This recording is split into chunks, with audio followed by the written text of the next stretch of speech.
To turn on snore detection on your Samsung Galaxy Watch Ultra 2 is fairly easy. You're going to begin by opening up the Samsung Health app in the app screen.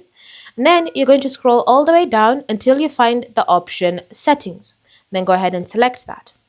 Under Settings, now look for Sleep and choose that. Then you should see Snore Detection. So go ahead and select it, and then you should get a prompt on your phone. So now all you need to do is simply go ahead and grab your phone, and it will take you directly to the Samsung Health app where it prompts you to turn on Snore Detection. So go ahead and enable it. Do give the Samsung Health app permission to record audio. And then once you do that, snore detection should be enabled. Now you can go ahead and customize it. You can choose to have it set to always detect snoring or just once. You can choose to have it record your audio. You can choose when you want the audio to be deleted, after how many days, whether it's 7, 31, or 100 days.